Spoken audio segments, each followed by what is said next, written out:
So, how's everyone? Sudah live belum nih di YouTube ini?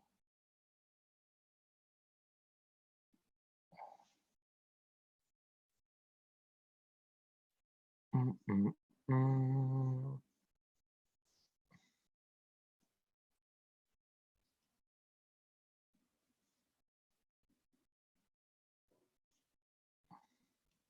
Sudah live ya. Oke.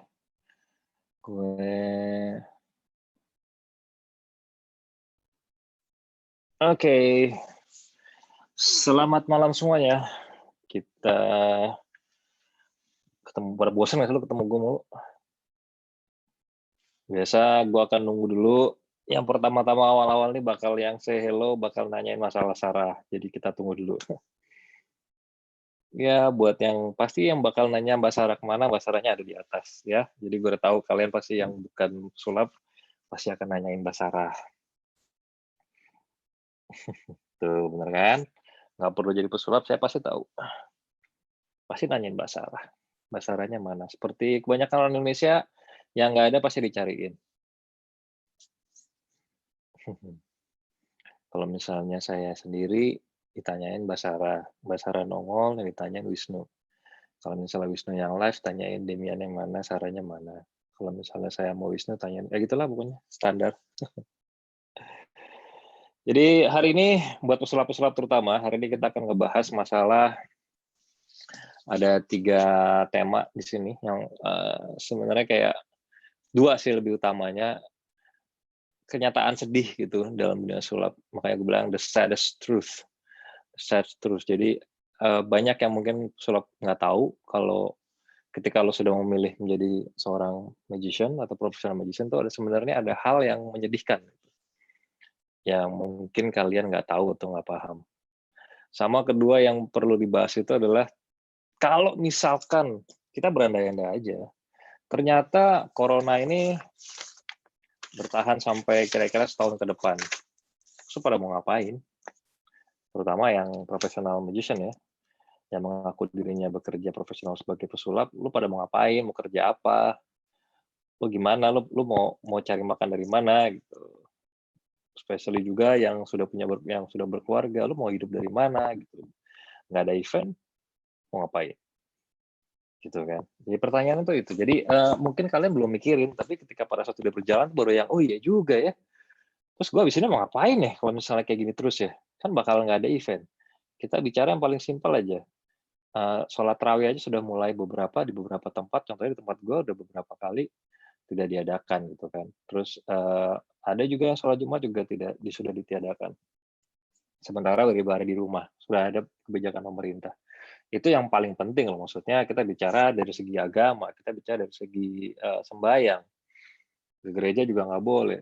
Nah, uh, terus apalagi perform, apalagi show gitu. Banyak teman-teman gue juga yang nggak usah pesulap, kita bicara pekerja event lah. Udah mulai pada bingung gitu kan. Terus gimana nih kita nggak ada event? Terus karyawan gue mau digajinya gimana? Teman gue yang punya pabrik, terus nanti pabrik gue gimana? Karyawannya gimana? Sampai ada PHK segala macam. Pernah kepikiran nggak sih kalian tuh pesulap-pesulap di luar sana? Lo kalau keadaannya gitu terus lo mau ngapain gitu? Nggak pernah dibahas kan? Nah, gue tertarik buat ngebahas karena juga sebenarnya pembahasan yang ada di kalangan sama teman-teman pekerja seni gitu kan, musisi, terus juga artis manajemen, banyak loh. Tapi kita nggak pernah ngebahas. Nah, makanya gue akan mengundang sini Jeremy. Jeremy itu sahabat gue, udah kita kenal bahkan dari tahun 2000, kalau nggak salah 2015-an, hanya lewat Instagram. Gue waktu itu sebelum ketemu dia, gue berpikir dia hanya orang yang jago kartu. Ternyata begitu semakin berjalan waktu sampai gue ketemu dia adalah orang yang luar biasa sekali, di mana dia filosofinya itu keren banget. Filosofi dia terhadap sulap tuh keren banget, apalagi kartu ya, itu dia dalam banget. Sampai di momen dia terpilih untuk ikut di sebuah organisasi underground, yang nanti mungkin dia sendiri yang akan jelaskan, dan dia terpilih sebagai pengurusnya. Di Magic Castle dia juga terpilih jadi orang yang salah satu perwakilan. Jadi kalau misalnya lu masuk, dia dia punya wewenang untuk memberikan izin juga siapapun untuk jadi member gitu. Oke, gue mau absen dulu lihat siapa yang pesulap. Masih banyak yang fansnya DMS dan juga fansnya Mbak Sarah. Yang fansnya Demian nggak ada. Mana ya? Ada Mutia yang selalu setia nonton Pak Dem live. Thank you Mutia. Terus ada yang masih nanyain Nyai, kangen sama Nyai. Ya, nanti mungkin bisa lihat live-nya Nyai ya. Terus mana nih? Pesulapnya belum ada. Pas saya belum melihatnya. Oh, ada Uut Avocado. Weh. Andre Limantara polisinya live hari ini. Jadi nanti kalau misalnya ada yang ngomong nggak bener akan di iniin sama Andre Limantara. Oke. Tuh ada bagus Azril Nation. Ada Gabriel 7. Bang, kenapa lebih suka live? Karena biar lu semua pada nanya. Pertanyaannya itu loh. Gue bisa aja bikin nggak live. Ini tuh biar kalian tuh pada saat gue live kalian nanya-nanya. Ada kepikiran apa ditanya. Jadi bukan sekedar nonton biar lo fun doang, nggak. Ada meaningnya. Ya, paham ya Gabriel ya? Wah, ada Deden Wicahya. Biji, fans Demian.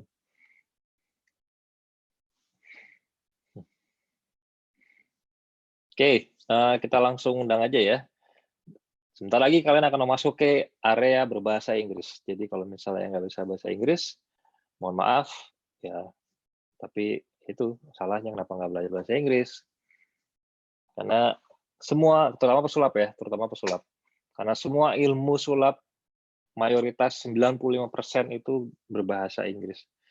Jadi kalian harusnya belajar bahasa Inggris. Ya. Oke. Si Vicky di DC, kau nanya tapi dijawab bang. Ya yang jawab kan bukan gua. Nanya ke Jeremy, ya belajar. Jangan bukan nanya ke gua, bukan nanyain Mbak Sarah di mana, beda.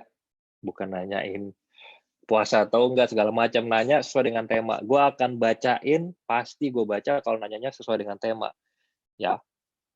Jadi paham. Pasti gue bacain kok, orang teman-teman yang lain yang pesulap ngerasain kok. Kalau misalnya kalian merasa memang belum dibacain, tunggu pas lagi gua momen. Oke, sekarang kita baca komen, langsung di copy paste. Ya. Oke, kita langsung undang aja. Jadi sekali lagi buat yang fans yang Mbak Sarah, silakan di sini bukan eranya DMS dulu. Kita bukan berbicara masalah diarim Sarah, bukan masalah Sarah Wijanto, tapi kita mau fokus dulu untuk pelajaran. Ini seperti kayak kuliah sulap. Ya, jadi ini kuliah sulap. Jadi tidak ada DMS dulu di konten ini, sudah pasti. Judulnya aja Magic Corner, bukan Diari Misteri Sarah. Oke, sudah ada. Kita langsung undang Jeremy.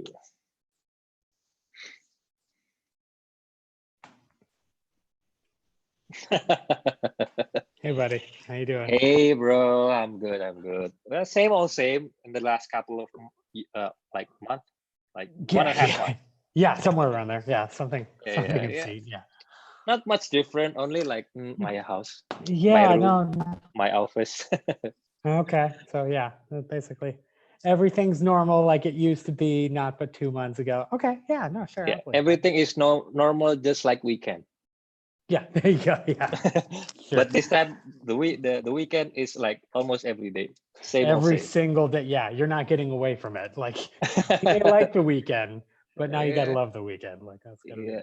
Now, like most people now miss saying I hate Monday. Now they it's like I miss Monday. They miss Monday.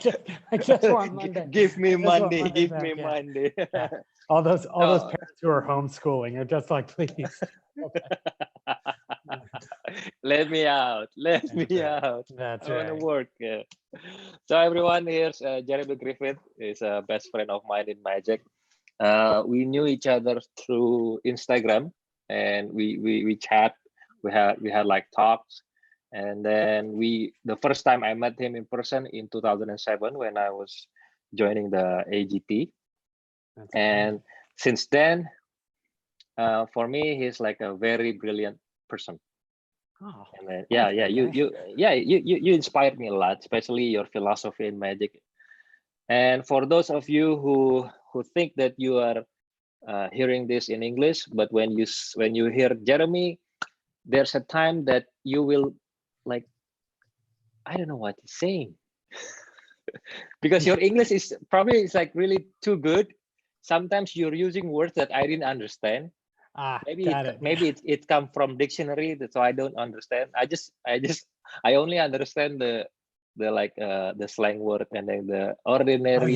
yeah. You only know how to cuss in English, and you're just like, That's Okay. okay. Hey, there's a guy here named, I don't know, the username is error_03. How does it feel being member of the 52, Jeremy? Oh. A, it's great, and B, I can't talk about it.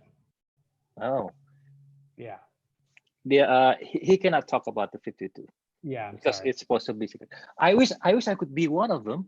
Oh yeah, I wish you could too. I wish. Yeah, I wish. That's Yeah, weird. I don't know. It's weird. Yeah. I don't know how we. Yeah.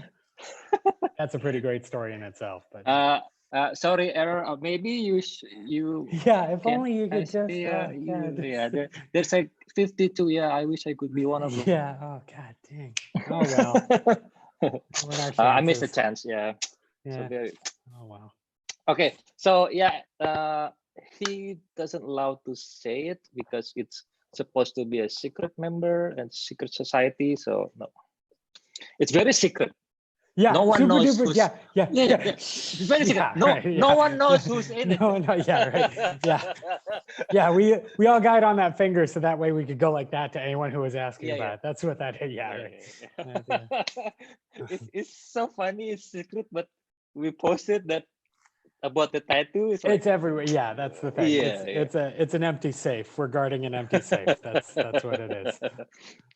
So okay, let's go to the topic of the day. So before we go to the topic, I just want to know, like the people here who watching this know about you more, because they didn't know. They just thought that you were just like one of the other magician that doing card tricks on Instagram. Like I bet 50%.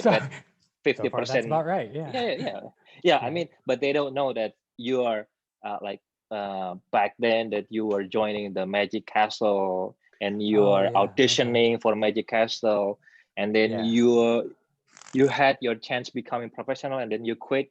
Now you have your own job. So maybe just tell a story a little bit about you. Okay. All right. So I got started when I was super young. I was 7 when I got the Mark Wilson's Complete Course in Magic, the giant book on magic. And I love that book. I carried it with me everywhere. I didn't read a single word of it. I just looked at the pictures and tried to do what was in it. Didn't go well. And then when I got into junior high, which is like, I don't know, 6th, 7th, and 8th grade here, my science teacher was a magician and he had a magic club. And so I joined the magic club. I didn't actually do any tricks. I just solved a puzzle behind my back and that was enough to get in, right? And then he taught me everything that I knew up to that point. He got me into magic camp, right? So literally you go for a week in the summer, you go for a week with a bunch of other kid magicians and all these famous magicians show up and they teach you, right? And that was it. I did that and I was done. I wanted to be pro. I wanted to do it. My dad printed out these really like chintzy business cards for me. I auditioned for the castle that autumn and I got in. And so I became a member of the Magic Castle when I was 14. From 14 until the age of 22, I was pro. That was all I wanted to do. It was like that, and I wanted to study math, and that was it. And then right around 22, I kind of burned out. I had been doing it the wrong way, I think. I kept doing the same things that would get me paid, right? Because if you're doing it professionally, that's the thing that you have to sort of decide, right? Do you do what you enjoy? Do you do what gets you paid, or do you take the time to find the thing that does both, right? And I just did the things that got me paid, and it was boring. I kept doing the same 12 routines over and over and over again. And I was a walk around magician and restaurant magician. And I had a couple residencies, and I did that, and I made money, and it sucked. I hated it. And so I dropped out completely. I still had a deck of cards with me every once in a while, and I'd still fiddle around with it, but I didn't learn any new routines. I didn't practice. I didn't perform at all for a solid 8 years. And then kind of out of nowhere, my dad passes away. And my dad was my biggest cheerleader in magic, right? He was the one who was constantly like driving me to the magic castle. Don't get me wrong. My mom was also my biggest cheerleader too, but my dad used to be a magician's assistant. And I didn't know that until after he had passed, right? So all those times when he was like giving me advice and I was being a snot-nosed brat going, no, you don't know what you're talking about, Dad. You know, it turned out he actually did. Anyway, so when he passed, I needed a way to sort of like connect with him. And so I started picking up magic again, right? The girl that I was seeing at the time, like right when I was going through all of this, she was the one who ended up really kind of getting me back into it, and I ended up marrying her. So it's her fault, blame her. And then yeah, I went full bore. And that was right around when Instagram, you could first upload videos. And I had just joined right as you could first upload videos. And so we started doing these challenges, right? Pass the change, pass the jam, and all that fun. So you remember doing a couple of those. Yeah. And so we did that. And whoever kept doing those are the people that got big followings on Instagram, because you go through their grid and it was all magic all the time, right? And yeah, ever since then, it's been all playing cards. And, you know, I got married, I had a couple kids, and that sort of took over my world because, you know, they do and they deserve to. And so now I just fiddle around with cards and raise kids. And, yeah. But yeah, my day job, this I'm actually at my office. This is my family owns a software company that I was working for. It was started by my dad. And when he passed, my twin brother and I sort of took it over. My twin brother much more so than me. I was there to support him, you know, but he was letting me fiddle around. So if you ever look at like my old posts and it looks like I'm like posting videos in the middle of like a shipping room, it's because that's exactly what I was doing. I was hiding in the back in a cubicle, like recording videos. So yeah, but I professionally, I do the software quality assurance for the family software company. So yeah. Well, it's interesting because because I told you before that maybe some of them didn't know. They just thought that you are a professional magician and then you do like 100%. No, I haven't. Honestly, it's been well over a decade since I did it specifically for money. If I perform now, I'm generally performing for friends or family or at the request of friends and family. So I'll still do events and stuff like that, but it's only by referral. And usually it's because it's for like a favor for a friend, you know. So like there's a couple that own a restaurant, right? Robert and Ying Adamson. And they, when I was like getting my chops up, right, they would let me sort of practice on their patrons. And we had this deal, right? Me and my wife, we would show up. And at the time she was my fiance. We would show up, they would feed her, they would give her all the drinks that she wanted, and I would perform. And that was the deal we had, right? I would perform for their patrons, they would take care of my fiance, who was then, you know, shortly thereafter, my wife. But they sort of gave me like the opportunity to sort of get my child, because you can only do so much in front of a mirror, right? Eventually you got to perform for people to figure out if you know what you're doing or not. And they gave me that opportunity. So, but again, there wasn't like any change of money or anything. I did perform for their 1-year anniversary.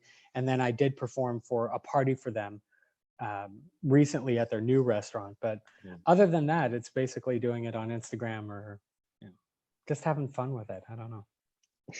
But this, although we already talked about this before, when I'm in LA back then, it's for some magician having a job like doing the same thing over and over for like a couple of years, or maybe like the whole years, and then you do it again the next year with the new stuff, and then do it again like the whole years.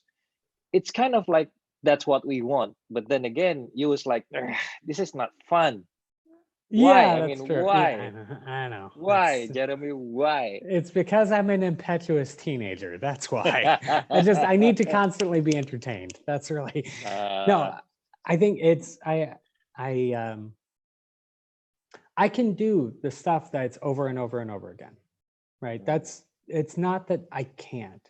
It's that I don't know. They always tell you, work. Do work that you're passionate about, and it won't feel like work, right? Yeah. And the truth is that they don't talk about the danger of that. That if you turn your passion into work, it may just turn it into work. It may just be that thing that you love doing, because you're trying to do it for money, it will transform it into something that it was never supposed to be. Sometimes the thing that you're really good at isn't supposed to be your profession. It's just supposed to be the thing that makes you relax, Yeah. Like people who do yoga, like yoga is supposed to make you relax, but then someone goes, oh, then I should open a yoga studio. And they have to deal with bills, they have to deal with rent, they have to deal with customers, they have to deal with all this, when what they really wanted to do was just wake up early in the morning and do yoga, So that was me, right? I just wanted to wake up in the morning and play with cards. That was, Yeah, it's kind of like messed up, because at that time you think that, okay, this is my thing. I want to do this for a career.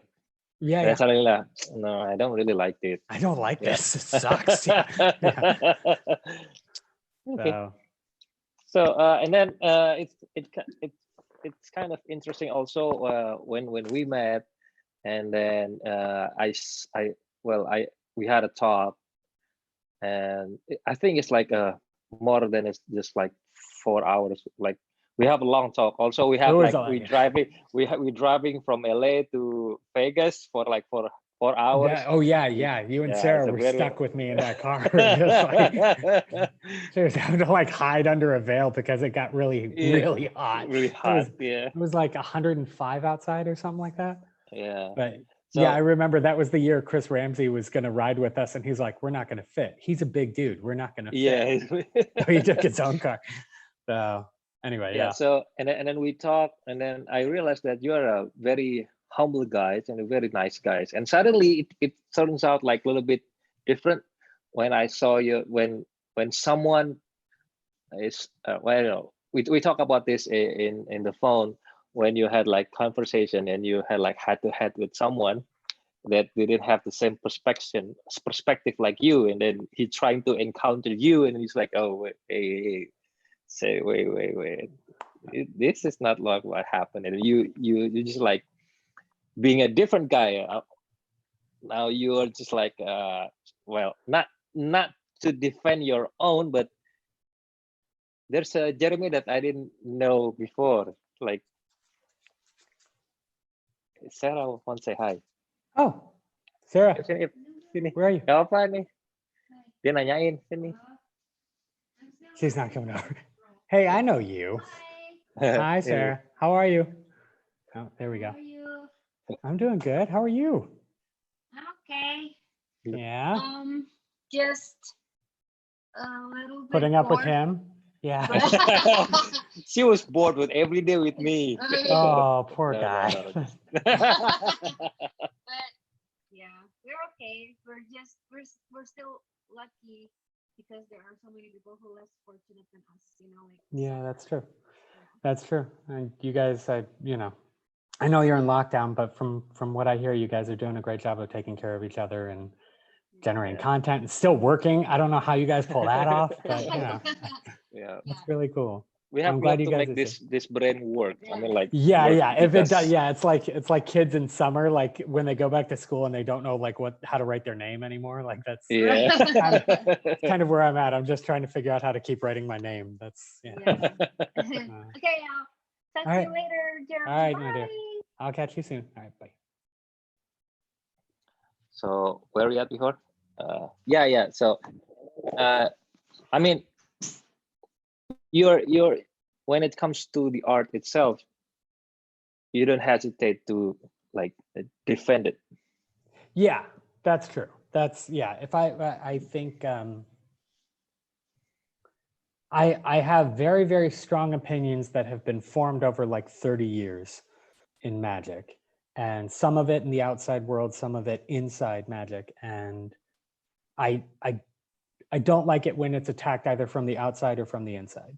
I don't like it if, if like the outside world goes, oh, magic is just like juggling, it's just like this pastime. It's not. It's deeper than that. It's an art form.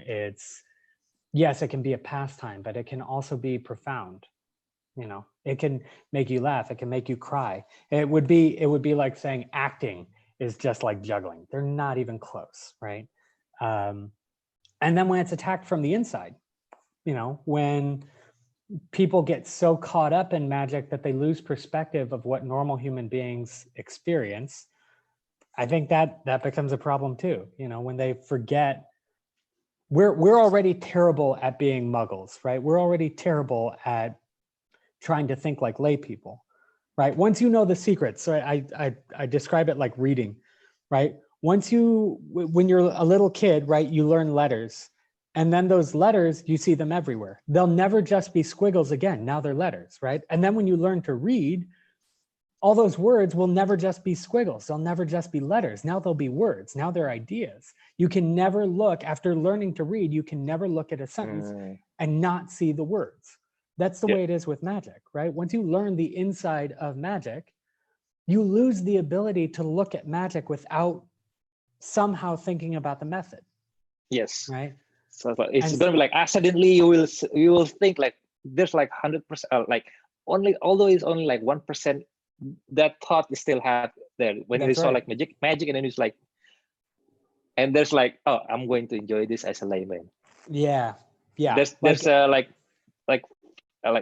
like small chance, there's a click that I know that, but and then I'm going to, and then you're like, no, just go away. Yeah, that's why the best magicians that you and I know, they're the guys who can make us forget. They're the guys who, even if we knew the method, we don't care because we're so caught up in the performance. Yes. Perfect. Okay, so like for instance, Garrett Thomas, right? Garrett Thomas is hardcore sleight of hand. Not just sleight of hand, but also manipulation, like all these things. And you watch Garrett Thomas and you get scared, right? You get scared because you watch what he does and you're like, okay, something broke, something is wrong. Physics doesn't work like it should. And you get scared. That's the way it is. Every time I watch him, every time I get near him, that's how it is. That guy to me is magic, right? He makes me forget about method and everything. And I love that feeling. Yes, it's scary, but it's kind of like watching a scary movie. Like you do it for fun. It's that feeling, But yeah, anyway, all of that to say, like I just got into it with Max Maven over this stuff. I think. And then you mentioned the name. And then I, but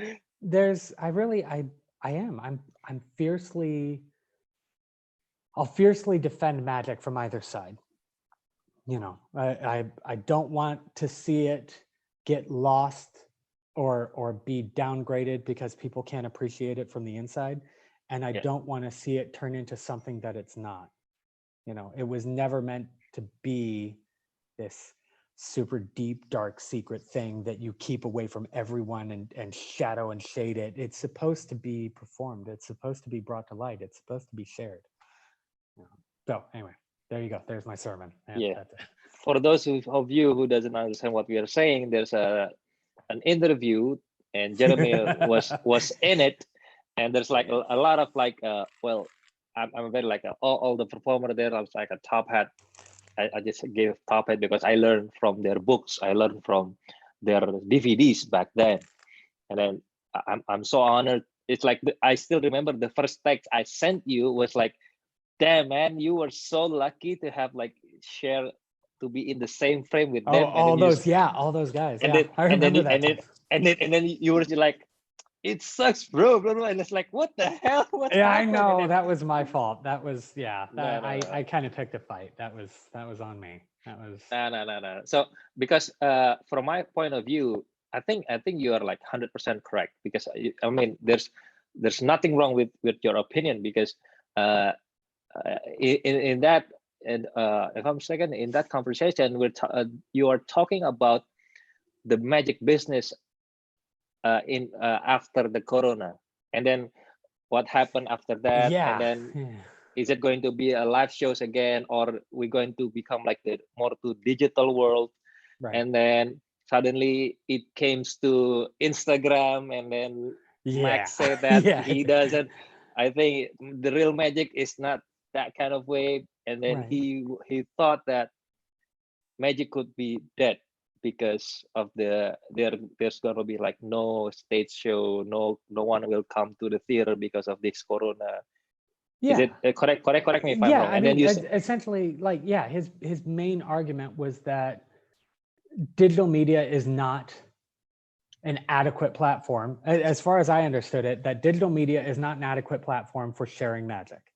Mhm. Yeah, at least in its current form, right? He's performed on TV, and apparently that is good enough, but performing on Instagram or YouTube or whatever, his exact words at the time were, the best advice that I can give a magician who wants to move onto social media is don't. And I got upset because, well, mostly because I was stressed. I was like, we're dealing with this coronavirus where everyone's trying to find their way.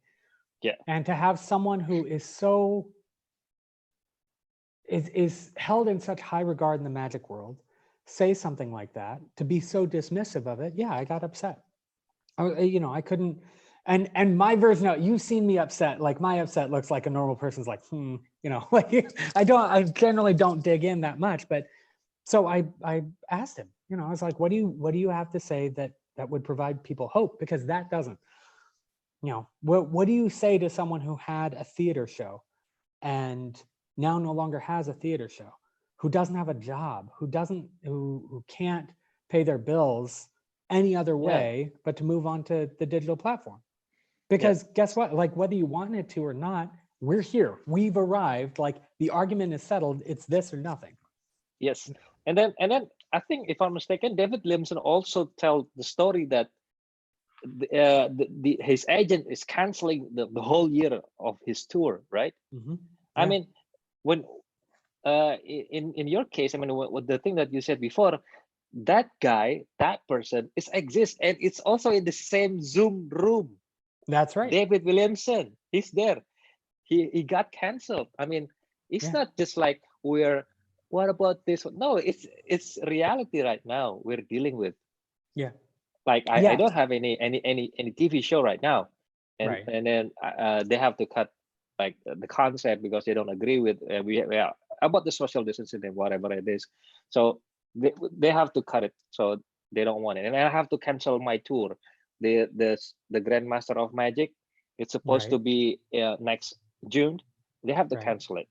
So I mean, it's now become the problem, and the solution is this. We have a solution. Yeah, that's the thing, and we have a solution that I'll grant, and that was something that I had to cop to. Of course, this is not the same thing as being in person.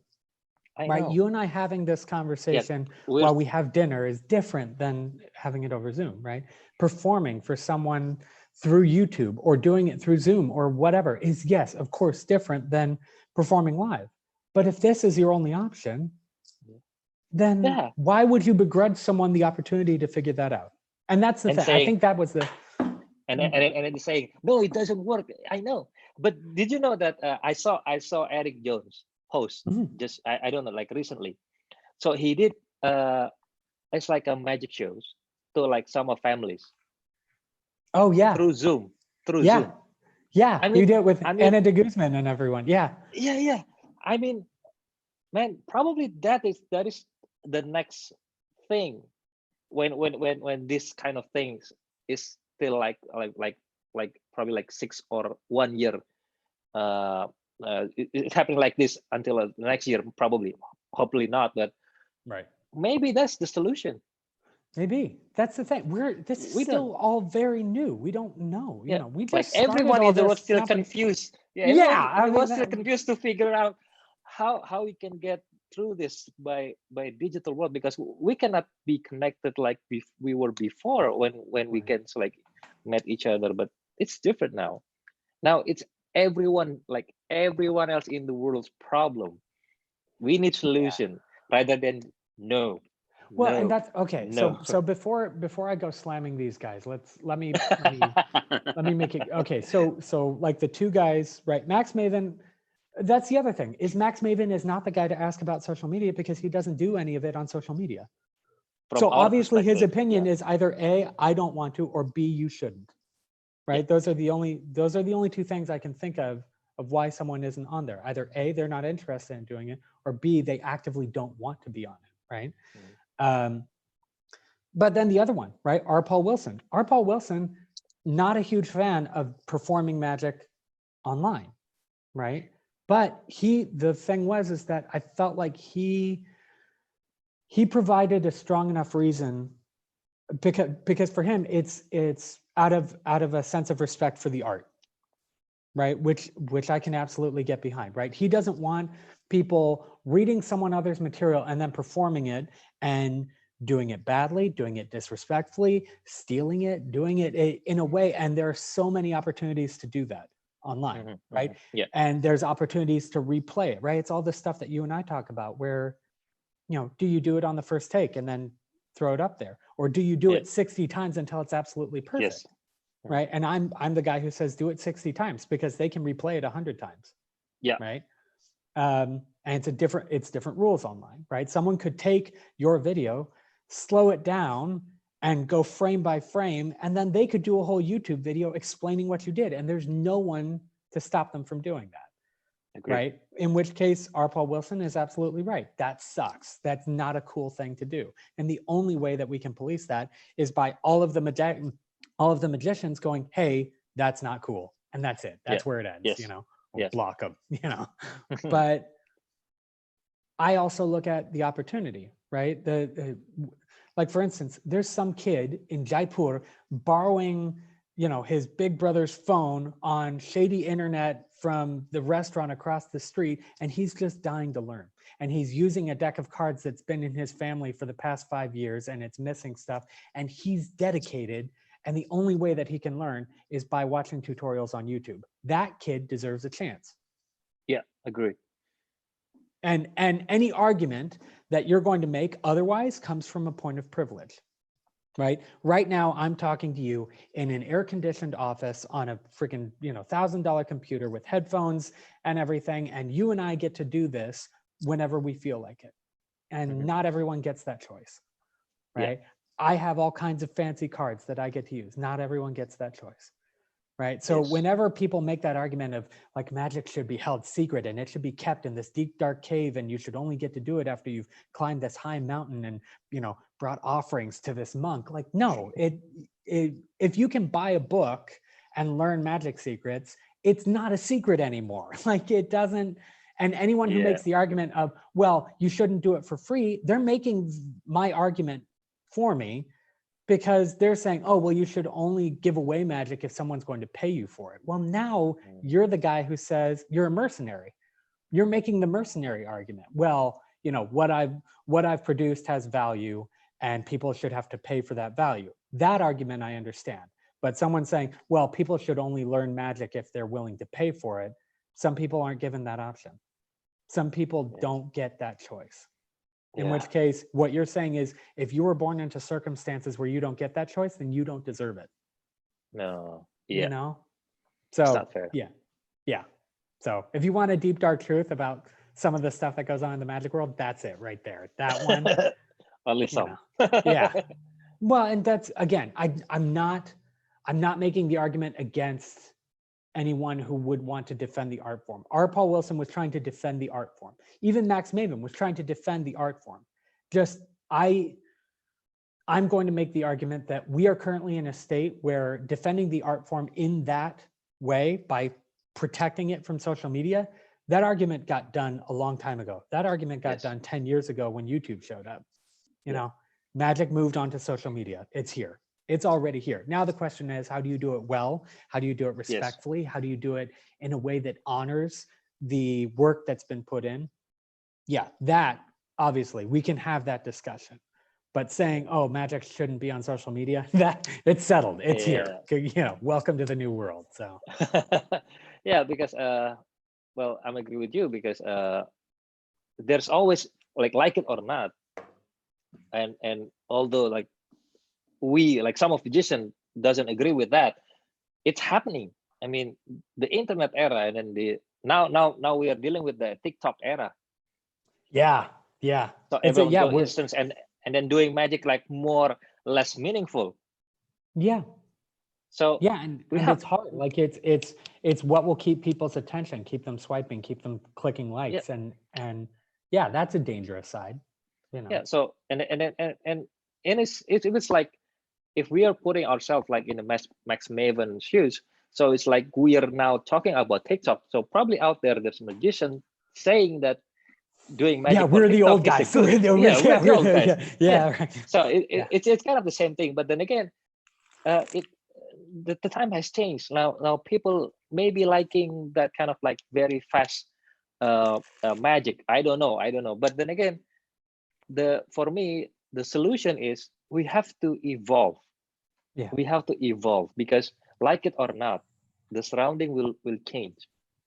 Like the technology, the behavior of the people. So we need to adapt. We have to evolve, but still having the consistency of the art itself. Yeah, that's fair. And I think that's fair.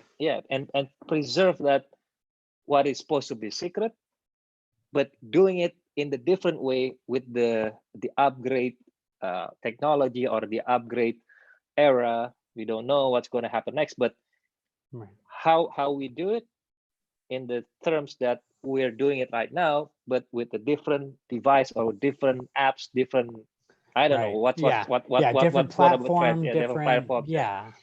Are you going to do it for 15 seconds, a minute, 10 minutes? What is, what are you going to explain it? Are you going to teach it? Yes. Are you going to perform it? Are you going to tell the story of someone else performing it? There's so many different avenues. Yeah. But Hey, by the way, Edison is here. Edison, hey. Oh, yeah. And that poor bastard was stuck with me in Vegas too. That's it. Yeah. He said, what up, dude? Good to see you, man. Good to see you too. I heard about the little kid. I've got one of those too. So you're not sleeping either. Good for you. That's good. That's good. And then Edison is like every day is in house. I mean, like every day now is Sunday. So it's kind of funny because I told you before on the phone, right? When Edison with his daughter, they're playing every day, and then now she became like very how do you call it, that? Like a teenager? No, not a teenager, but it's very like, it's like I want you to be next to me all the time. What is clingy, like clingy? Like possessive, like possessive, possessive. Yeah. I want to be with you every day, every time. So it's kind of funny. Like when Edison got a phone with me, and his daughter's like, "Daddy," and they're like, "Oh yeah, come here." Like every time, it's I mean, it's sweet and also funny, because I know Edison is very lovable to his daughter, but it's kind of funny, and then his daughter acting kind of funny also, and it's so perfect. That's awesome. I'd say, but that's the thing. Like little kids, like they change every single day. Like my little guy, my littlest, who's actually really quite big. That one, like just one day, I he just wanted to be around me. He just wanted to like play and do all this, and now all he wants to do is like put me down. I need to crawl. I need to like get away from everything and just run. You know, it's like No, not cool, bro. I want to learn. I want to learn. I want to learn. Don't touch me. The Don't whole touch reason me. we had a second one was because I missed like the baby snuggles, and now he doesn't want anything to do with me. He just wants to go walk. That's okay. I forgive him. That's fine. It only hurts a little. That's Right now, when it comes to teenager, yeah. I'll be like, get out of here, jeez, go. So now we go to the comments because there's some question for you. Okay. And then so it goes to you for like, hey Jeremy, why do you prefer sleight of hand? Like over gaffs, like I have no idea. sleight of hand versus gaff. Okay. Well, so we'll assume it's sleight of hand versus like the cards. Yeah, the card. Card sleight of hand versus other performing versions. I like the challenge of it. I like I like watching the coordination, and I like learning the coordination because you know this, right? The rhythm that you have to have in order to do it. And even if you pulled off a trick, but the rhythm is off, you don't do it, right? You delete it and you try it again or something like that. Or you watch people who do like Johan, right? Like Johan Fontaine, right? You watch that guy perform. That guy, if you don't know who that is, look him up. You know, Johan, Yoann, and just look up Johan and cards, and you'll find him. And then you know, you watch him perform, and it's aesthetically beautiful. It's visually gorgeous what he does. Yes, it's magic, but it's also like visually interesting, right? You hang around with Xavier, right? You hang out with him for more than 4 minutes, and you know what it's like to dedicate yourself to the art of like sleight of hand, right? Yeah. And there's this challenge there. There's this something there where the people who really, really dig down deep and figure it out, those people, you watch them perform routines that use what they know, and it's gorgeous. It's just really, really gorgeous. And I don't want to tear down anyone who uses gaffs, because for me, that's a different art form. For me, doing that is a different level of sleight of hand, because not the type of gaffs that like do the work for you, you know, not like an invisible deck or anything like that. But like if you watch Shin, right? If Shin is performing, Shin uses gaffs and Shin uses stuff, but in a lot of cases, A, he creates them from scratch, and B, when he does it, he has to do it in a way that it couldn't do any of the work for him. It's there to facilitate an illusion that you cannot generate through pure sleight of hand, right? I don't have, okay, ever since I got married and had kids, I don't have the time to learn that level of skill. So I'm going to keep trying to learn a second deal and figure it out from there.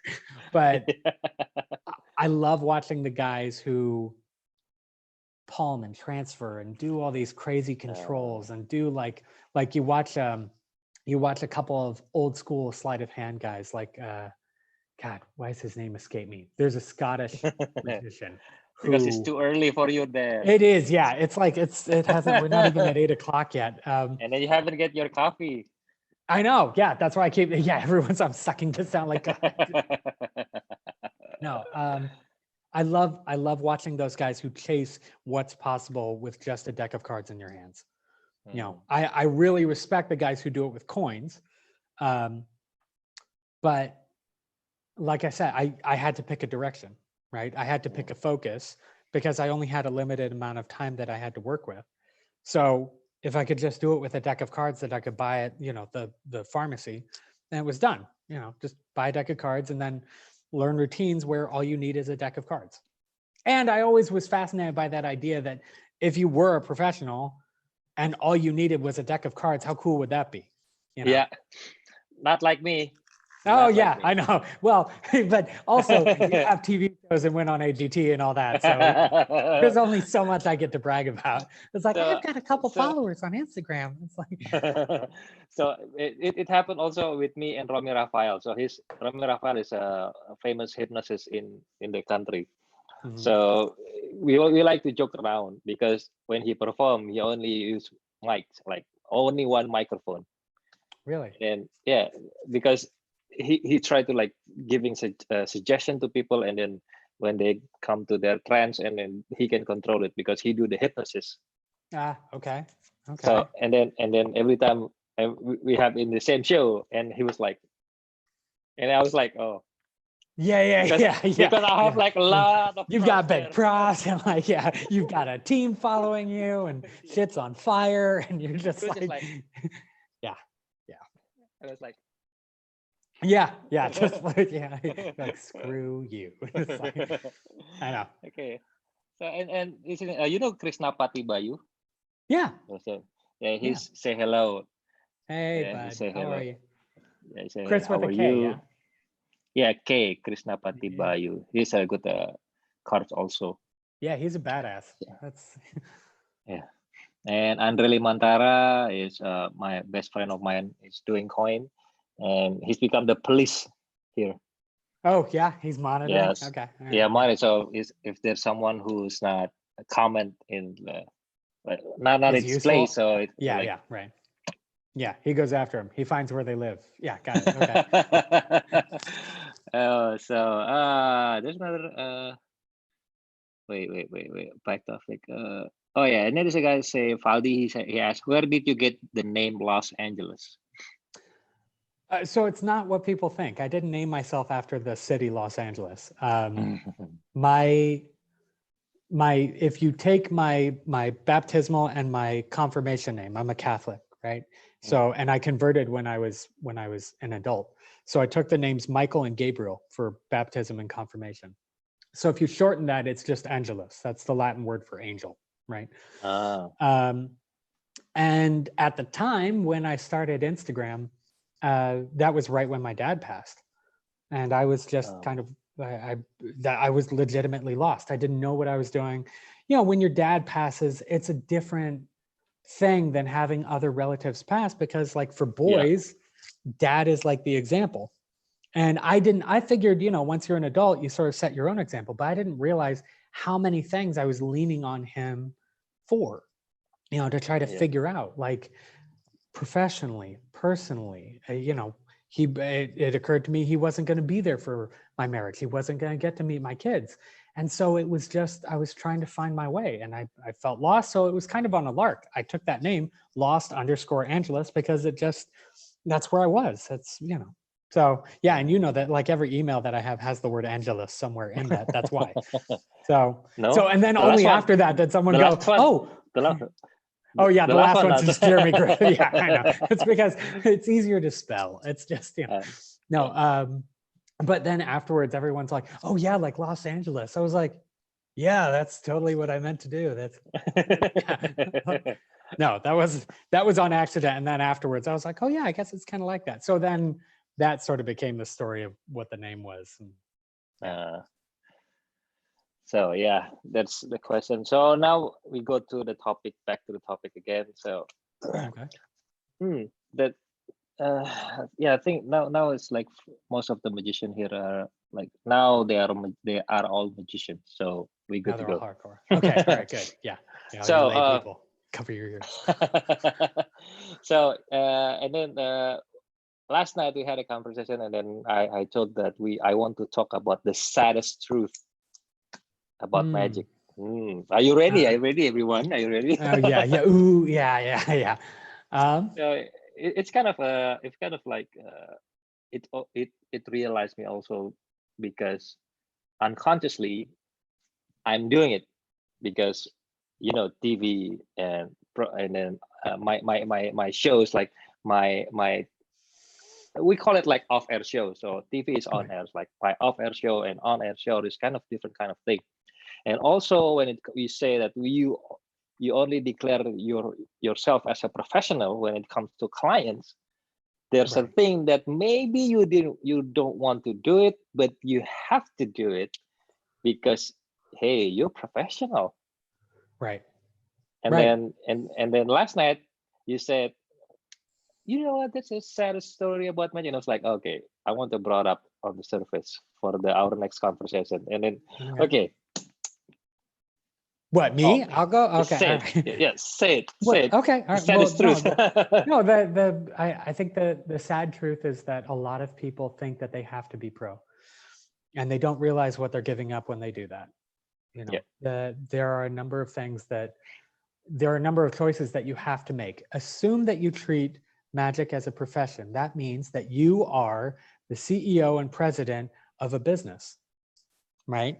And a business's job is to make money in whatever form that takes. Now, you may want to do a number of things in the process of making money, but if a business does not make money, it's not a business. It might be a charity, or it might be a foundation. It's not a business, you know.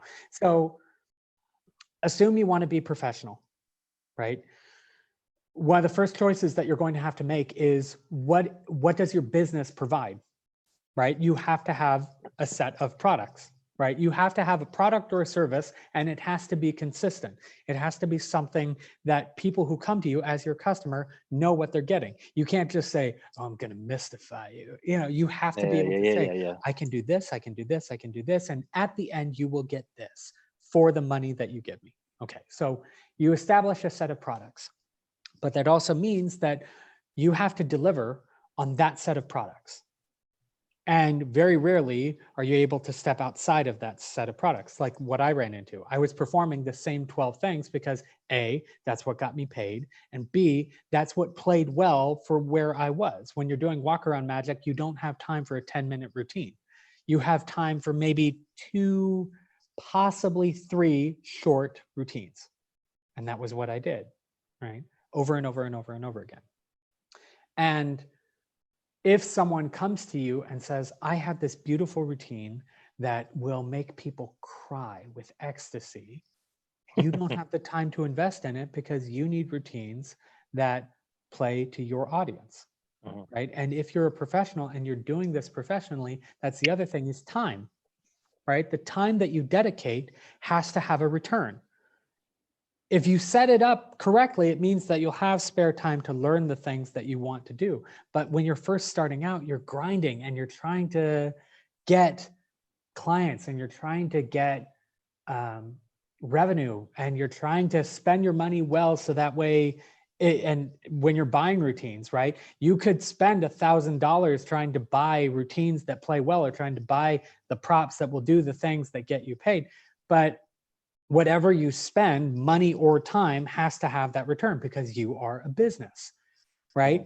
Whereas with me, if I buy something, if I buy a book, it doesn't matter if I don't read it for 5 years. If it's still sitting on the shelf, it's ready there waiting whenever I want.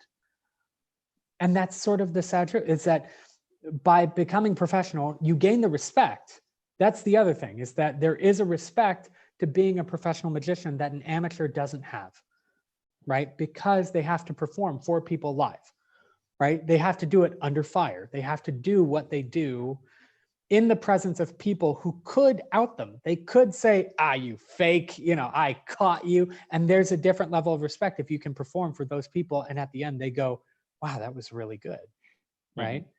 And that's the other thing, is when you become a professional, you decide who your audience is.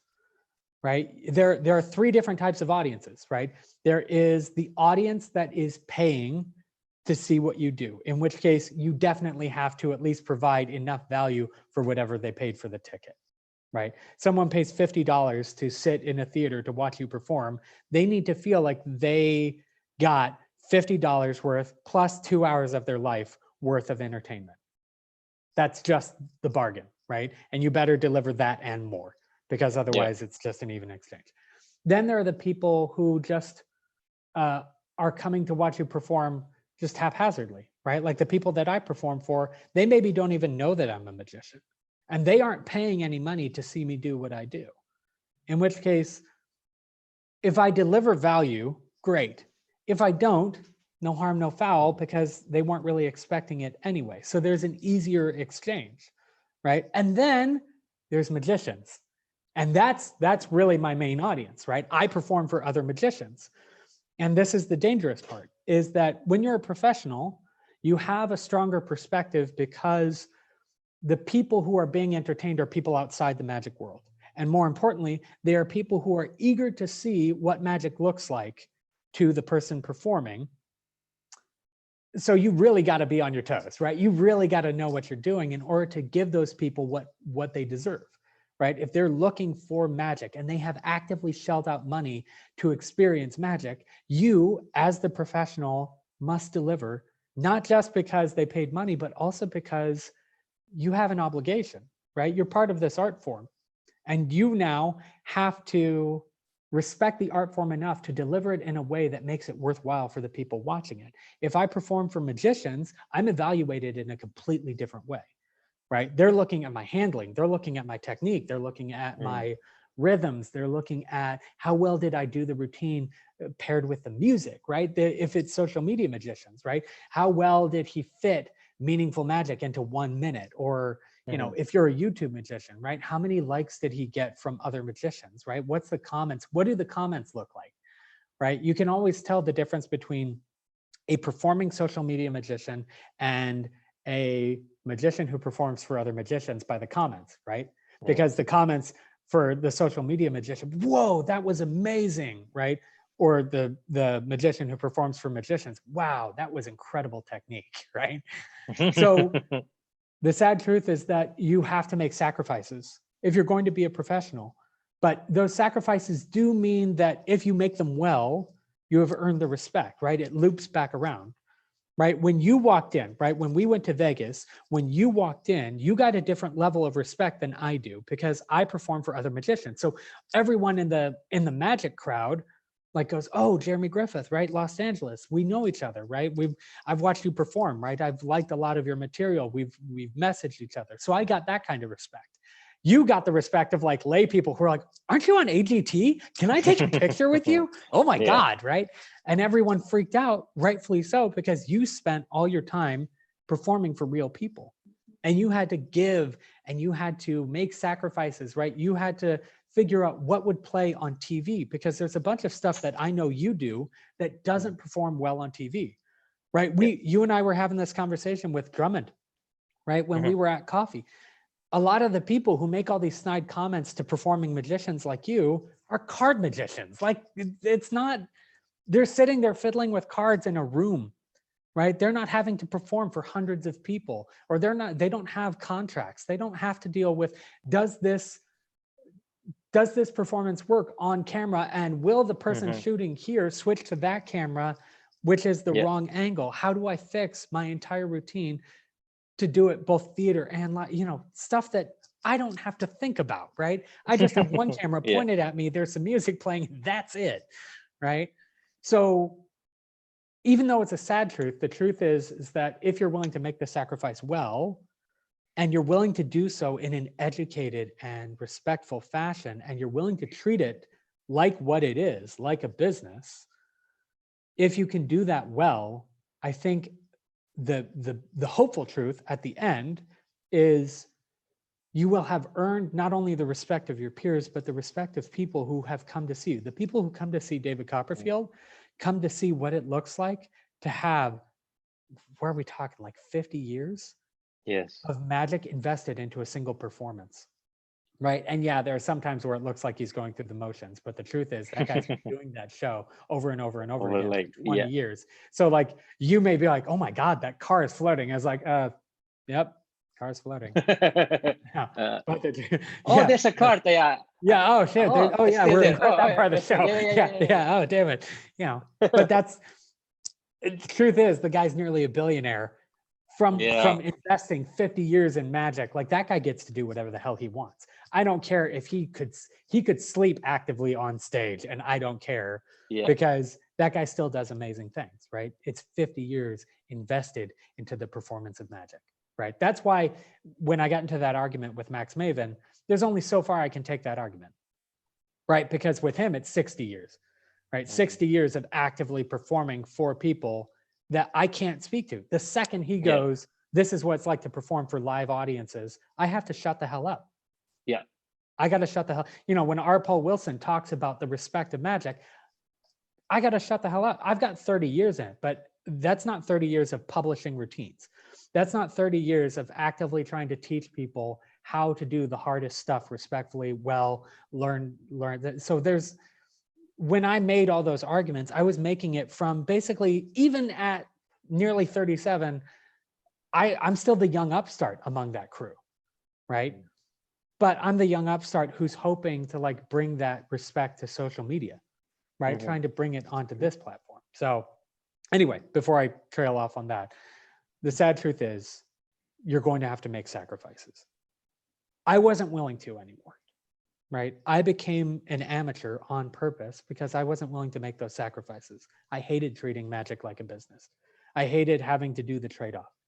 If I wanted to perform, I wanted to perform the things that I liked. And I've had the most fun that I've ever had with magic when I got to perform just for fun. I went and performed for a lacrosse team in San Diego. I have never had more fun performing magic than when I did that, right? I did a professional show for a couple of like big music stars in Hollywood Hills. That was the least fun I have ever had performing magic. I did that and I brushed right up against how I felt back when I was 22 and I almost gave it up. I drove away thinking I shouldn't be a magician anymore. That feeling I hated, right? And having to do that over and over again in exchange for money, not worth it. Don't care. I'll go find something else to do. I'll clean houses. I'll do whatever I need to do to not do that over and over and over again, because it would just be soul sucking, you know? Okay, but in sadly, this is kind of like sadly truth also in Indonesia, in my country. So there's some of magician that they have like probably only had like 1 year experience or one to 4 years experience. And then sometimes the saddest part is they only had their experience for like less than a year, and then suddenly they came to me and then they gave me their name cards and it said professional magician. Right. Yeah. So after hearing all the things that you said before, it's kind of like sad knowing that they didn't know the real deal when it's like the real truth when you're becoming professional, that you have to have a lot of process. It's not, it's you're supposedly not to say it so easy, I'm a professional, because you have a lot of things that you have to responsible with it. Because when it comes, so, and then also this, here's like a little bit story before I jump into the theme about the saddest story. So Indonesia, the saddest part is a client probably took the level of magician is like very low than other performances, like Really? musician, because when the event organizer or the agency want to have a show for New Year's Eve, right, there was like when it comes to musician and magician, they prefer to have musician, because music is so general. Magic sometimes like not really good. It's very specific, right? Okay. Yeah, they just want to get entertained, because in some part maybe they had like bad experience or something, so they already have in their mind that magic is not that cool. Yeah, or magic is evil. Like that one's fun. Yeah. So why I'm brought in this, because there's a moment where one magician screwed up. I mean, he was like, he did like probably like worst case, I don't know, but he already on the blacklist on the event organizer event. Really? He's on the list, on the blacklist. Okay. And then the owner said, I don't want to have another magician in my event. Yeah. So it's because of only one person ruins everything. Only one person. So there's a time when I jump in and meet the client, like I am accidentally met them, and then we have a lunch together. Right. And I just like tease him, like, why don't you like hire me for your shows? And then he just like, no, I'm done with magician. I had it once back then. Nope, that's my last time. That is the last time this corporate having magician in history. I was like, what happened? And he explained, and I was like, no, I'm different. So in their mind, magician is all the same. Yeah. Yeah. Not only that, but all magic, like before they see it, all magic is the same. Like if you try to talk about, I'm a different kind of magician, that has zero context to a layperson. Yes. You know? Yeah. It's like a card trick, for example, just a small thing is like a card trick. When you, hey, I want to show you some card tricks. I've seen a lot of card tricks. Yeah. This one is No, I different. promise you, Yeah, yeah. I've seen it all. I've seen it all. It's like, what the hell? Yeah. Have you ever saw my card tricks? No. But how come you can say that you already saw it? Like every Yeah. card trick in the world. So that kind of like the saddest truth also in Indonesia, because of one person, it ruins all the I mean the artists, I mean the magician Yeah. that work in the same platform. Right. So yeah, I agree with you. When it comes, you already like say to publicly that you are a professional. It has a lot of responsibility, It because does. It you really don't does. know that it probably can ruin other performer also. At Yeah. that moment, when you perform for an event, it probably could ruin other job for magicians. Well, okay, so you remember meeting like Michael O'Brien and David Bonfadini and all those guys at Yes. the jam? Okay, so one of the issues that they had was like there was a guy who was just getting started and he wanted to be professional, right? And professional in my mind means that you pay your bills based on your magic, right? You don't have a second job. Your job is magic, right? Yeah. Because otherwise you're semi-professional. Like that's, if you have a job and then you also do magic, you're semi-professional. You're a semi-professional magician, right? Anyway, so he wanted to be professional. And so he came in and he started, trying to get gigs, and he was doing what we call undercutting, right? So where the average magician for performing for 2 hours would charge, say, whatever, $500, right? He would come in and say, I'll perform for 3 hours and I'll do it for 400, right? Same thing happened here also. Yeah, right. Like they're trying to get like more job by like reducing their fees. Yeah, and usually because they're new, they don't do as strong magic, so they don't realize they're being the bargain magician, right? And that's what that does, is that sets the standard, because the next guy that goes to perform there goes 2 hours, $500, no problem. And that guy very rightly goes, well, the last time we had a magician, he performed for 3 hours for 400. Where do you get off charging that much, right? Yeah. And that's a fair question, right? It's not, when you go into this and you start doing this, like you said, there's a responsibility not only to your clients, but also to the profession as a whole, because you're setting the standard, right? Yeah. You're the person who now represents what magic is to all of these other businesses and all of these other people who are booking you, and if you don't treat it like that, if you're just like, they're just my customers, whatever, then you're not treating it like a business. You're not treating it like an industry, right? Everyone who ever works in any other profession, if they're in any other level besides the base level, they know that they work as part of an industry and that they represent that industry, right? If they act outside of that, if they don't treat it like an industry and they don't respect it like an industry, but instead just treat it like their personal hobby, if you say you're a professional, but you treat it like a hobby, not only will you get paid like it's a hobby, but also you will get respected like it's your hobby, right? That's the interesting, very interesting word and line. I got to write that. I got to write that. Say it again. Okay, let's see if I can remember what I said. I said, if you say you're a professional, but you treat it like a hobby, you will not only be paid like it's a hobby, but you will be respected like it's your hobby.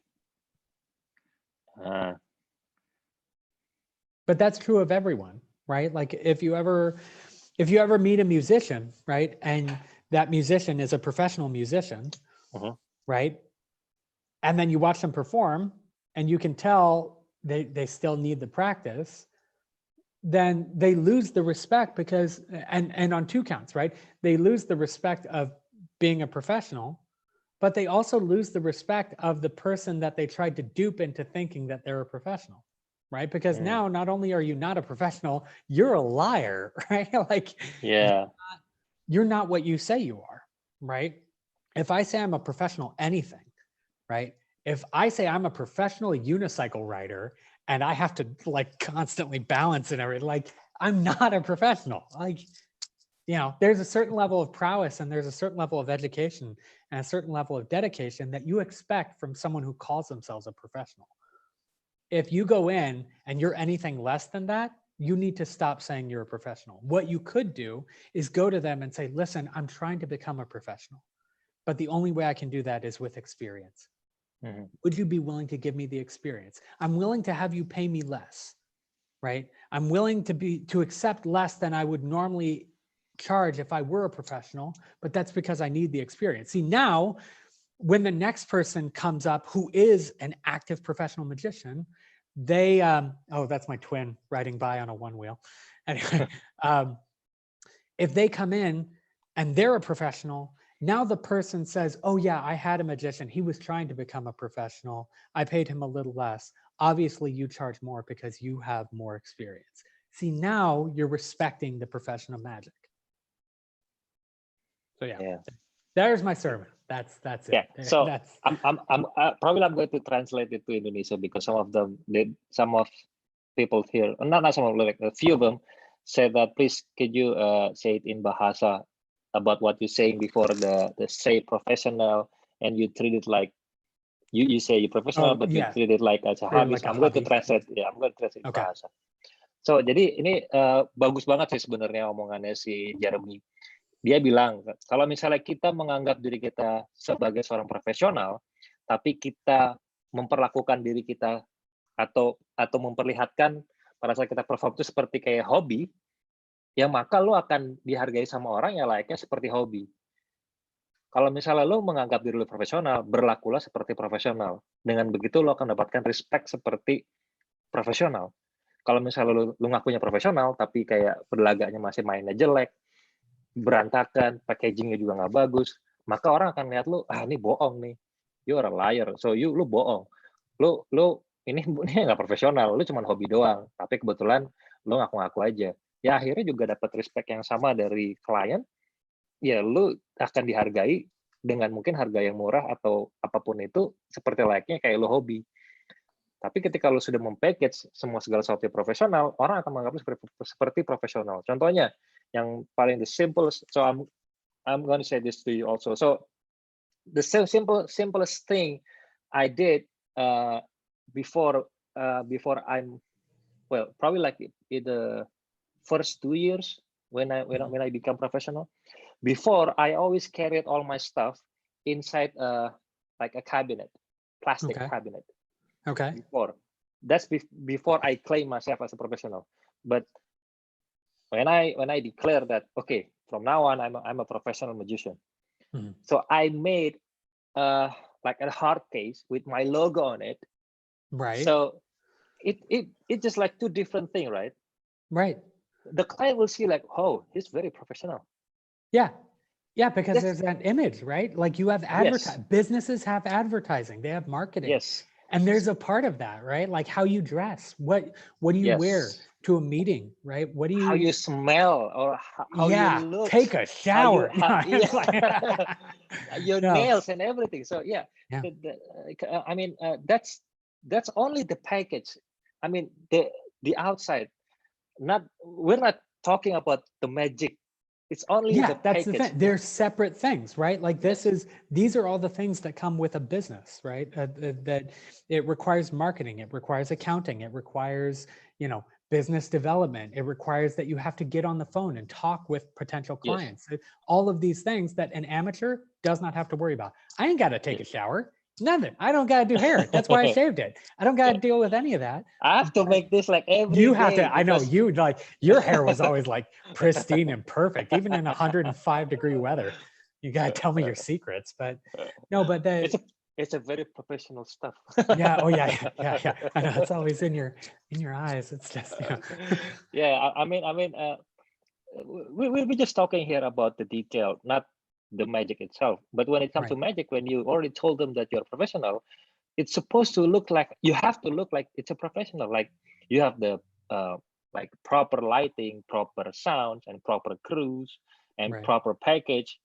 I mean, And your props can't be beat up. It doesn't matter how well they work. They have to and then look the part. it's Like, not shaky. yeah, It's like yeah, you yeah. have I to can't look. like, yeah, It have to look firm. It have to yeah, look good without any like what do you call it? Like it's like have like scratch. Like yeah, also, yeah, yeah. for like small example, like when you do like with silk, probably like you perform with silks, try to iron it. Yeah, for God's sake, just, Yeah, like even please. before, yeah. It's just a small detail. I mean, small detail. Okay, so remember, I think you got to meet Assad, right? 52 cards. Did you Yeah, ever yeah, meet yeah, him? yeah. Okay, yeah, But all right. we got a tattoo in the same day, I think. No, Assad isn't in. Oh, He runs the 52 cards YouTube channel. And yeah. The one that yeah, did yeah. the interview with you. Yes, okay. Yeah. So one of the things that I didn't realize, right? And so when I went to go record a course for him, right? I recorded a bunch of stuff and then my hard drive crashed. So I had to record a bunch of stuff all over again. And I sent it to him to evaluate. And he's like, hey, so this is a product and I need to ask you, could you clean your mat? I was like, clean my mat? He's like, yeah, like in the video, and he shows me the video, and sure enough, like my mat was covered in lint. There was a bunch of stuff, like there were parts where I had pressed down and so it was all flat and everything. So I actually had to go buy a new mat, but it was something that didn't occur to me, right? For him, he has a business to run. There is a course that he's trying to create to let other magicians learn the stuff that I know. But part of that is that the course needs to represent the quality that he has worked very hard to establish. And that didn't even occur to me. So I, very humbly had to go buy a lint roller and just like go over my mat and re-record everything because I needed to live up to what he was paying me to do, right? He was paying me to create a course for his platform that reached the level of quality that he needed. We were now involved in a business transaction. I needed to treat that product like it was for a business, like it wasn't just something for a friend, right? But he and I are still great friends, but that was an education for me. I had been out of it for so long that just that small thing, right? Like you said, just like dress the part, right? Yeah. Don't show up in jeans and a t-shirt, show up in a button down that you ironed, right? Like, yeah. So just like for this kind of thing that maybe for some people, they didn't realize that it's not so important having me and Jeremy only for interview, but for me, because of my experience, like being in the industry for quite long, and it's already in me. So it's like I don't have to like think about it. It's already in me. right. It's like I don't know because probably because I'm living it for like quite long years. So Right. it's already in me. So every time I think, it's already in me. So did you realize that I even set this up only for interviews? I mean, like, probably for those of you who doesn't know, the setup means, I mean, yeah, if you turn the camera around, he's actually outdoors. That's just that's all. I mean, I tried to set it up nicely because that's the thing that I usually do when it comes to making video or making a video for Instagram, only for 60 minutes. But I'm gonna make my 60 minutes. 60 seconds. 60 seconds, right? Only. Although it's only 60 seconds, but I want to make my 60-second count.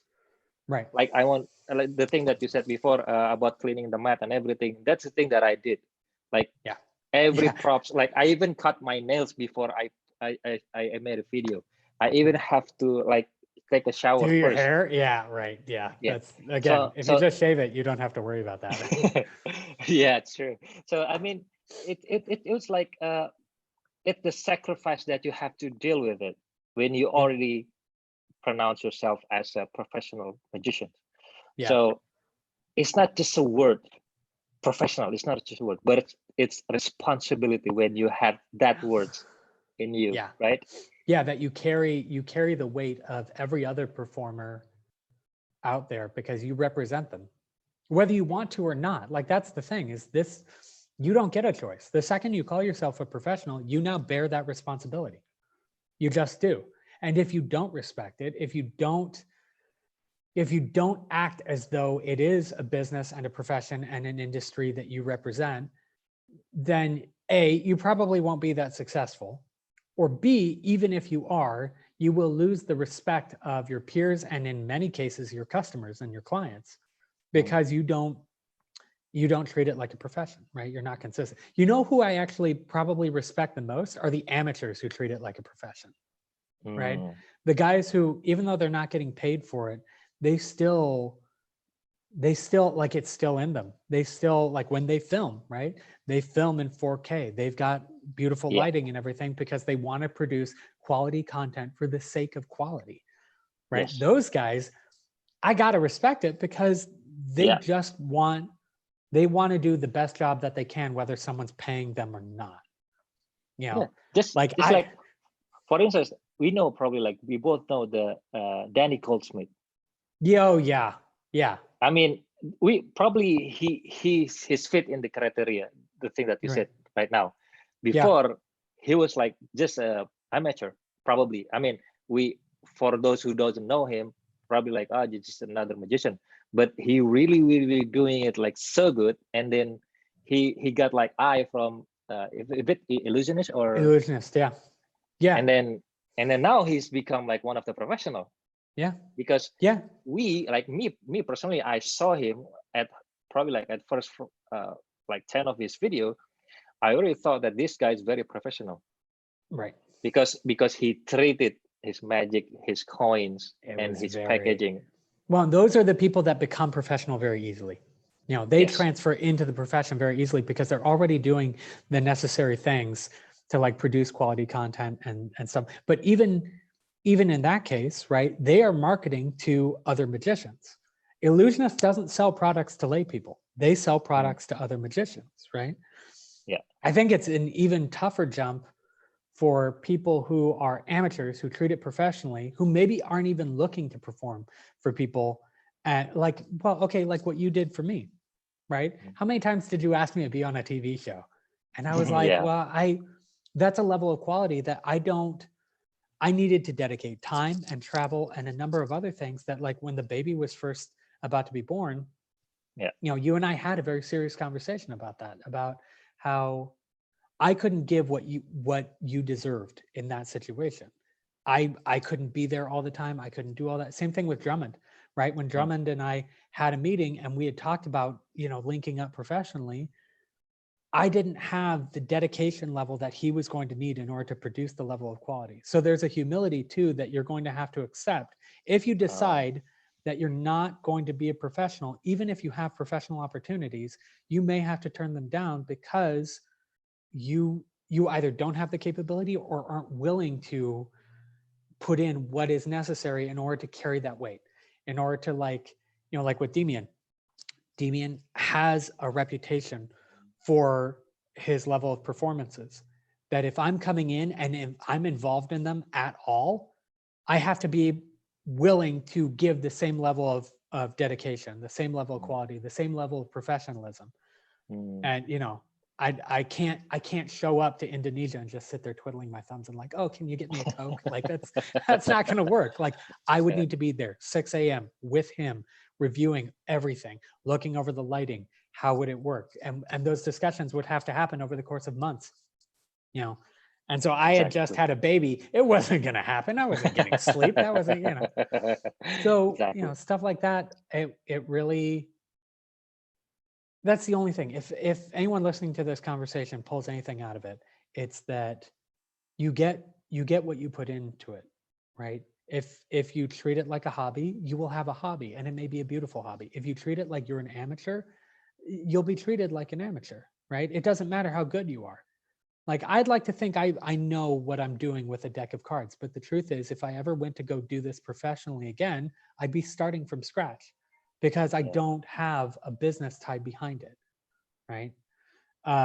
If you treat it like a profession, you go in, you have a website set up, you have business cards, you have a book of business, you have props with your logo on it and they don't look beat up, right? You have invested the time and energy and effort and you've done what we call bootstrapping, right? You didn't come in with money and you just bought all these props, you earned them, right? You did smaller and smaller shows and you took all the profits and then you got the props that had your logos on them, or you had cards printed that have your logo on the back or whatever. And slowly you build it up. That's what earns you the respect. That stuff, the sacrifice, the times, there's actually a story, right? There's a kid who went around selling single matchsticks around his town in Stockholm, right? And you're like, why would anyone do that? And he did that for years, right? He would ride the train for 3 hours so he could go buy more matches so he could sell them single matchsticks for years, did this. And everyone's, why would they do that? That's the owner of IKEA, right? The largest distributor of furniture in the world. He's a multi-billionaire several times over, but everyone goes, oh yeah, it's because of IKEA. No, it's because he was sitting there selling matchsticks, single matchsticks as a kid. Like, that's what it takes.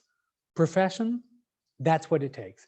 And sometimes it means that you're going to perform and it's not going to go well. And the professional goes and evaluates what didn't go well and changes things, right? The professional still goes back and does it, right? Yeah, right? How many shows did you have that didn't like go well? And then the death drop, the AGT.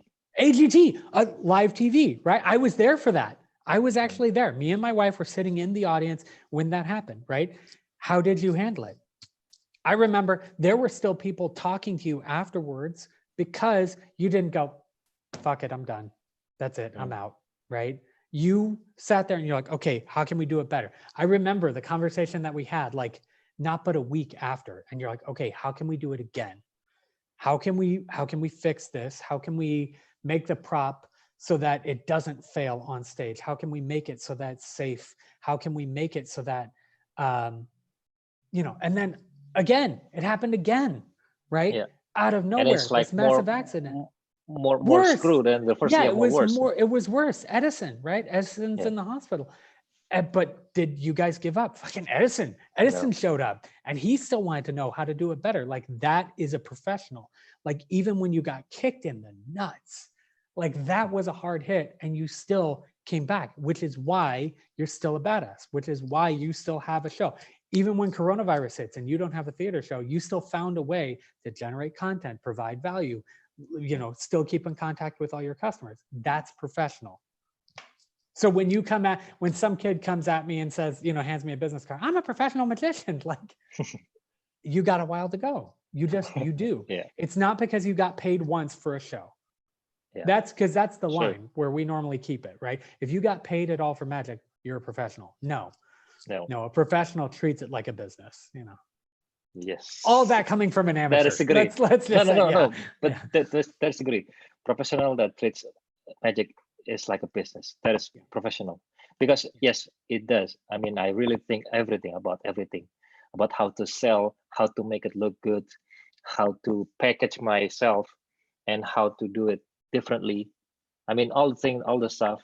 And I have to create every year. I have to create like 5 grand illusions every year. So I mean, that is the sacrifice that I'm dealing with. And there's also a question here that if I have a stage crew behind, is it considered as a professional? No, you're not. No, Having crew, having like 1,000 crews at the backstage helping you, you're not a professional. Professional is how you treat your magic, how you treat yourself in the industry. Yeah, you might. Right? He might actually be a professional. Like, that's the thing. And we're tossing this word professional around a lot, but the truth is that professional is more a mindset, I guess. It's more how you interact with the thing that you're doing, right? Like, being a professional guitar player means that person is not only practicing, but they're constantly improving.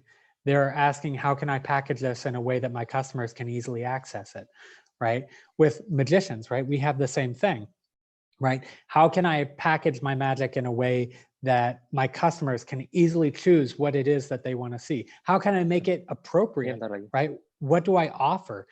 I ran into that, right? I did a walk around performance for a massive corporation, lots of very wealthy people there. And one of the things that I could do was a watch steal. And one of the guys there knew that I could do a watch steal. And so I did a watch steal on one of the guys he asked me to do it on, except it was a Cartier watch. It was a $20,000 watch. So when I did the reveal, like, oh, is this your watch? He grabs the watch, takes me to the side, literally grabs my arm, takes me to the side and says, don't you ever do that again. And I was a kid, I almost cried, right? But it was because it had never occurred to me, right? I figured as a professional, right, you do this, and then you do the things that you're most known for. But it never occurred to me, sometimes the thing that you're doing isn't appropriate to the audience that you have. Maybe you shouldn't steal $20,000 watches off people's wrists. Maybe that's not a great idea, you know? Nope. But that's what I mean. 100%. It's like, that's more a mindset thing. That's a personal thing that there are plenty of people. David Blaine could steal a $20,000 watch off that guy's wrist and he was like, oh my God, that's so great. I can't. I'm not David Blaine, you know? So anyway, things to consider. Watches, maybe leave them on people's wrists. You know?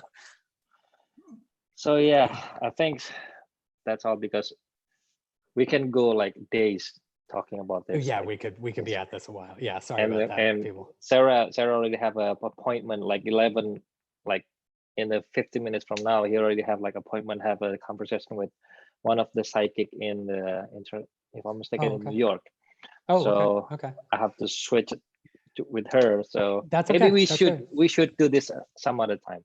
I would love to. Absolutely. Yeah. Sorry, okay everyone that we like went off on people for not being professionals. That's our fault. Sorry.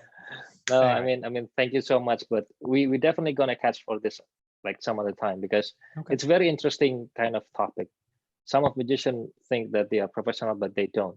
And some magician probably they're not professional, but treating their magic and themselves as professional. But I mean, it's kind of very interesting topic. Maybe we could brought this up for our next interviews.